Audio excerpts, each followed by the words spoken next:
நம்முடைய நேர்மையை, நம்முடைய நாணயத்தை, நம்முடைய ஒழுக்கத்தை வெளிப்படுத்த வேண்டாமா? ஒரு பேச்சிலே நம்பிக்கை இல்லையே. ரகசியம் என்பதை இன்றைக்கு இல்லாமல் போய்விட்டது. ரகசியம் என்ற வார்த்தை தான் இருக்கிறது, ரகசியம்ங்கிற பண்பே இல்லை. தேடி பாரு, நீங்க சொல்லுங்க பார்க்கலாம்.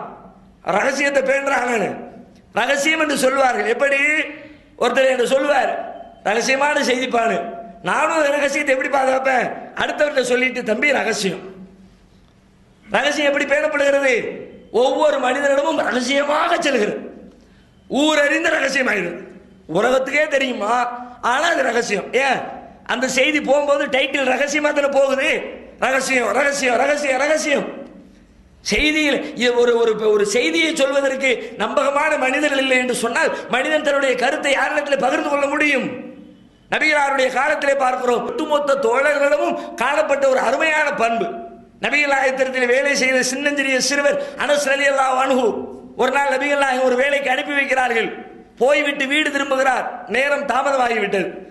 உம்மு சுலைம் கேட்கிறாங்க, அனசுடைய தாயார், என்னப்பா ஏன் இவ்வளவு லேட்டு? அனஸ் சொல்லுகிறார், நபிகளார் என்னை ஒரு வேலைக்காக அனுப்பி வைத்தார்கள்.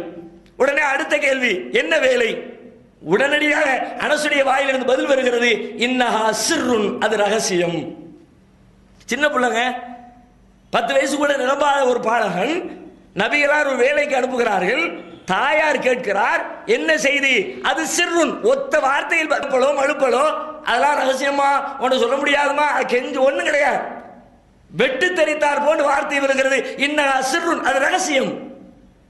இப்படி ஒரு செய்தி நம்முடைய பிள்ளை நம்மிடத்திலே சொன்னால் அடுத்து நம்முடைய பதில் எப்படி இருக்கும்? ஆமா, பொல்லாத ரகசியத்தை கண்டுபிட்டான், சொல்லு, சொல்லுவோம்.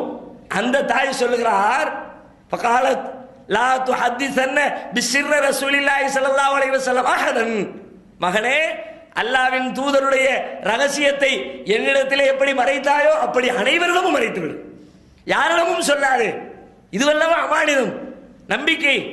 இப்படிப்பட்ட நம்பிக்கை தான் நபிகளாருடைய அந்த சமூகத்தை உயர்த்தி நிறுத்தி இருக்கிறது.